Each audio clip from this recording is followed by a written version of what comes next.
Hey guys, my name is Hope, and here's my very first podcast that will be uploaded on my YouTube channel.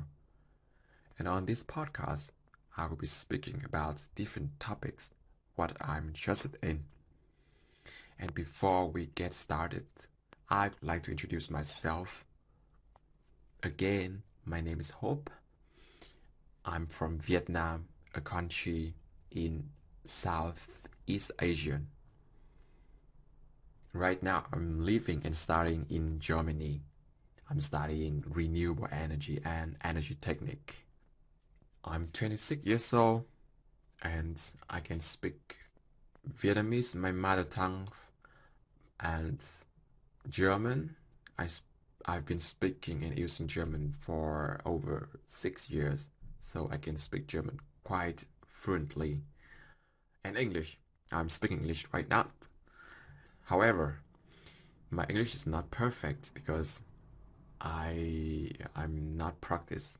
I don't practice English every day. So while I speak on this podcast, there will be some mistake, such as grammar mistake or spelling mistake. I hope it doesn't annoy you and it doesn't confuse you. You don't mind that. Thank you. With that being said, our topic today I want to cover is chess. Right, the chess game. Chess is a very fun game. You should definitely give it a try. And after the success of the series The Queen Gambit from Netflix in 2020, chess is getting more and more popular. And nowadays, it's not difficult to see some people playing chess in public.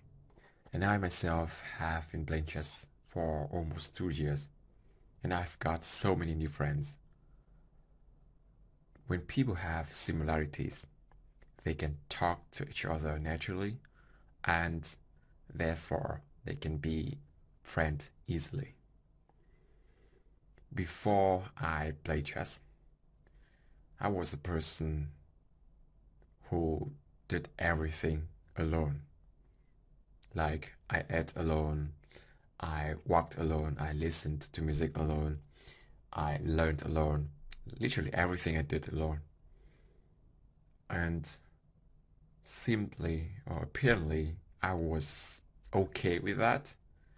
It's not like huge trouble or depression or whatsoever.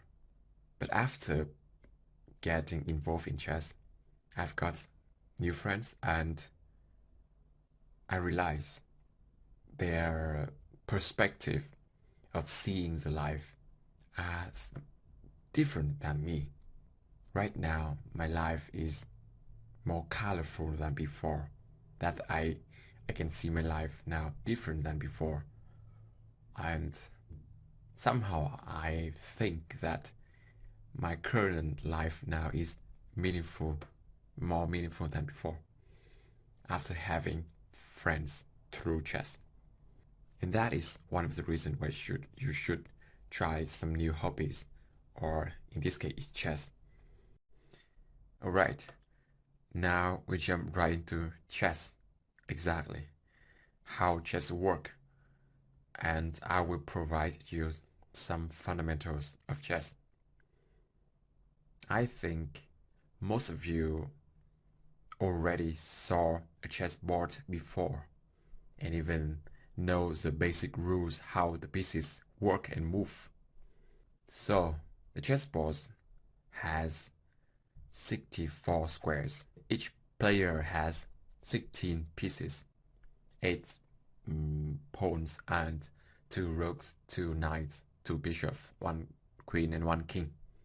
The ultimate and final goal of chess is to checkmate the king. It happens when you attack the king and the king cannot move to any other squares and he can't get any protection from other pieces. We call that checkmate and you win or lost the game at this point. However, most of the time you can't just move all your pieces, try to attack the king and to checkmate the king. It doesn't work because most of the time the king is in a safe place where he can get protection from other pieces. So that's the reason why you should understand the fundamental of chess in order to build up advantages and to slowly win the game. Fundamentally, there are three phases of a chess game: the opening, the mid-game, and the end game.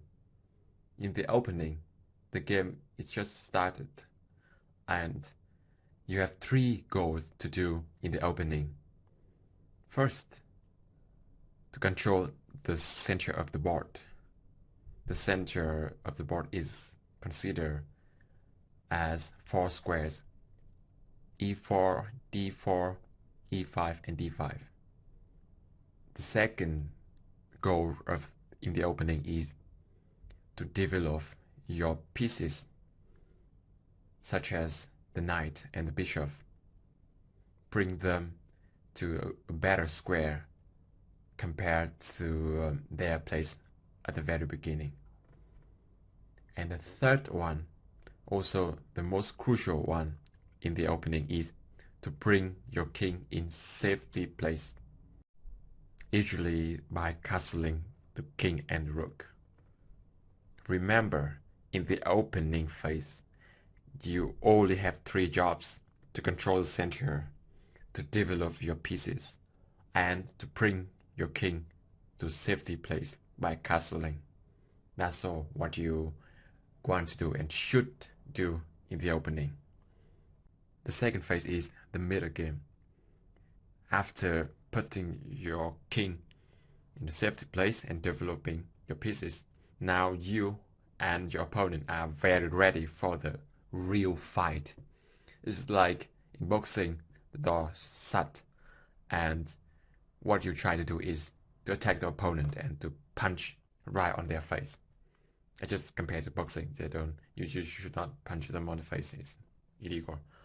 And all you're looking for is to attack the opponent, to defend your weaknesses, and to exchange, to attack, to exchange, to capture their pieces and slowly build up your advantage, such as the material advantage, the positional advantage, like the pawn structure, the passed pawn, and the controlling space. It's just controlling more space, and that is also an advantage. Why you should build up your advantage? Because you and your opponent will jump into the last phases. We call that end game. The end game is where you and your opponent have few pieces on the board. Each side only have like 5 or 7 pieces left on the board. And now you want to use all your advantage in order to attack the king, try to promote your pawn into queen, to finish the game by checkmating them. And that was it. The opening, prepare for the middle game, and the middle game, build up the advantage for the end game. The end game, finish the game. Understanding the fundamentals of chess, practicing and playing chess.